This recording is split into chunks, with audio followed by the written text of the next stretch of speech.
it's a bit quieter. Thank you very much indeed.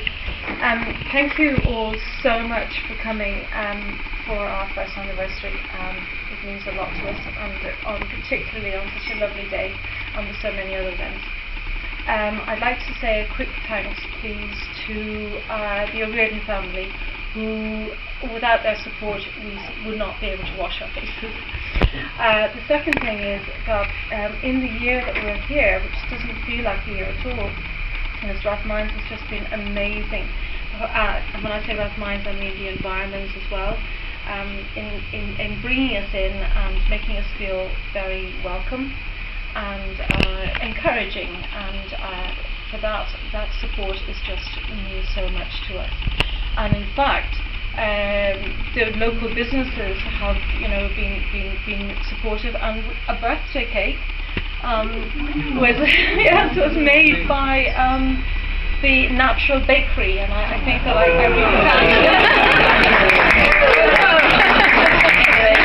by the Natural Bakery across the road. So just to give you an example of the sort of support that we have been getting, and we've made some great friends, and I do really appreciate that. Robert and I both appreciate it.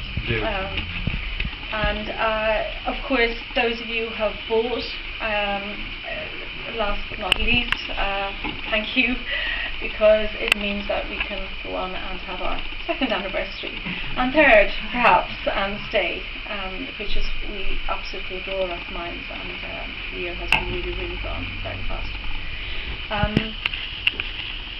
I really think that rather than sort of whittling on, I'm going to introduce our guest speaker as if he needs one. I don't think he does.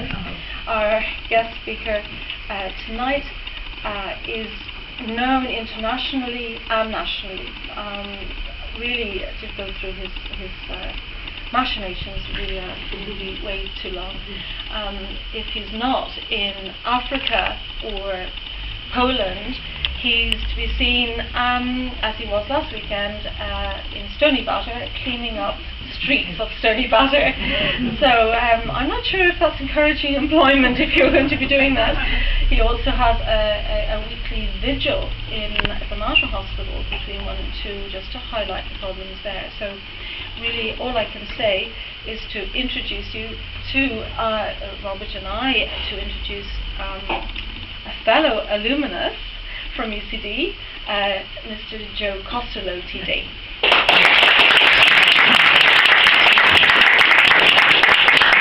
Thank you very much, Deirdre. Thank you, Robert. And I want to thank you for the invitation to come along here tonight. Deirdre finished with a note saying that she wouldn't be withering on any longer. I thought the corollary of that then was that I would take up and start withering on after that.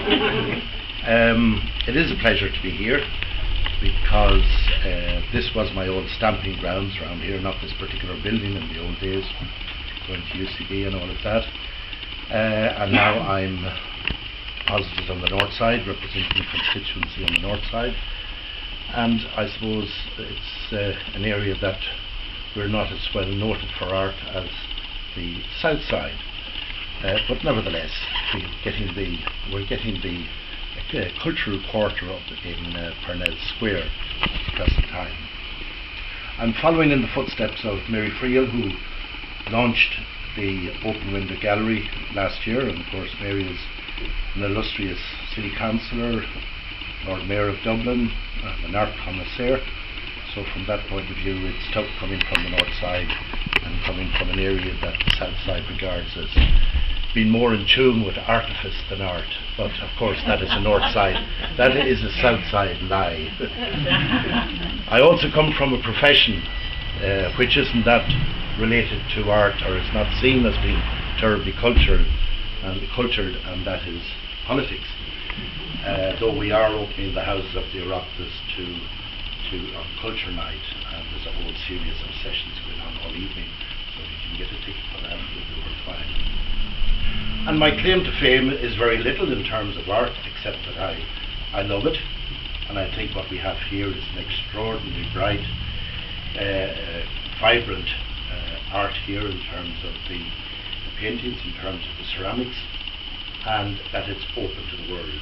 And I love that, both those attitudes, the window opening out but also opening in, and people coming and going and browsing and seeing a north that is not stagnant, that is not cold, that is not opulent, but that is open and open to people.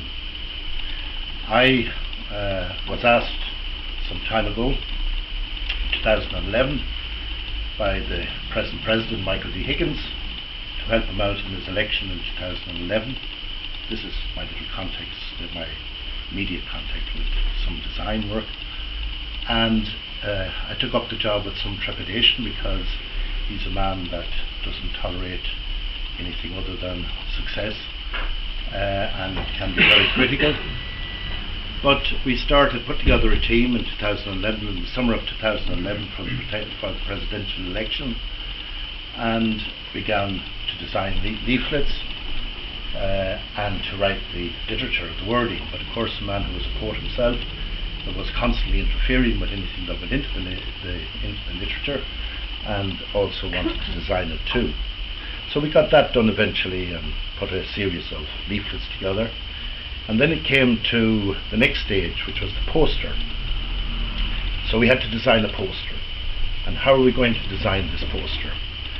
We looked at Michael D. as the supreme candidate in the race, statesman, man who had been through it all. He was a human rights activist, Minister for Arts, Heritage and the Gaeltacht, and of course he was a poet, and a whole host of other things, head and shoulders above every other candidate. So we wanted to project that. And how would we project? We wanted to project him as a statesman, as presidential. So we got some very fancy footwork in terms of photography, that's not a mixed metaphor, and managed to get a fine picture of Michael D. holding his glasses, if anybody remembers it now, and with a distant look, looking out there at the world, but also a kindly and a humble look in it. So we managed to combine the impossible. It looked great.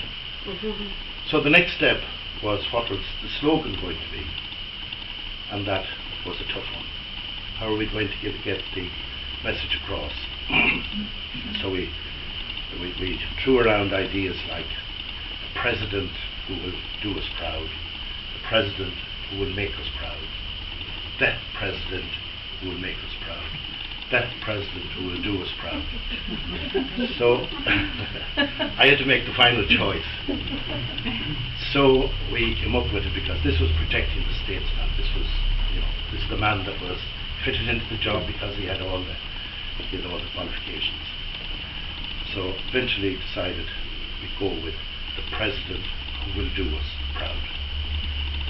So having decided on that, I went home that night and then wrote it out, and thought that, God, if some smart aleck graffiti artist was to climb the pole and cross out the last word, then it will become the president who will do it.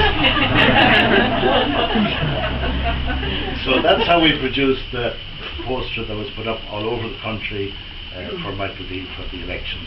That was the design work. That's the nearest to artistry that I have achieved, other than being creative as a politician and trying to avoid awkward questions. The master in itself. Which is quite an art in itself, it is indeed. But I'm delighted that Deirdre and Robert have asked me to come along just to say a few words to mark the anniversary. It's the first anniversary. Remember what they did? They decided to open an art gallery in the middle of a recession. Not many people brave enough to do that. Might talk about it. Will you do it? They certainly deserve it. Of course, as James Larkin, or as Sean Casey said about James Larkin, he was the sort of man that would put a rose in a vase and he would put a loaf on a table. So the two come together, and you'd be glad to know that under the CSO figures today, it showed that we're well on the way to recovery, with 6.7% growth in the economy year on year. It's almost like a Chinese, it's like one of the Chinese GDP rates. So, and 57,000 more people employed over the year. Now, this is not a pitch for the government, I can assure you. It's a pitch for Deirdre and Robert that in the future, all the fears of opening up during the recession should now be just fade away. And there's great opportunity for them moving forward, because it's not by bread alone, of course, that you have to sell the goods as well as to produce the paintings. But it is the quality of the paintings, the quality of the ceramic work, the sculpture that is there is absolutely fabulous. It is the type of gallery that I like going into. You know, you can walk into the National Gallery, but it's quite closed, it's quite surrounded, it's away from the thoroughfare, and this is totally different. This is open, and it's open to people, and it's open to ideas, and you can see those reflected in the wonderful work that we have here before us. So I want to give you a plug, and that is, buy it. You can put your hand into your pocket and you can buy something for €20, or you can take out your checkbook and buy it for a little more. But purchase it, and that would be the best and the finest tribute to two fine people who started off with a very fine cultural gallery here, an institution here, at a time when nobody else would dream of doing it. Congratulations.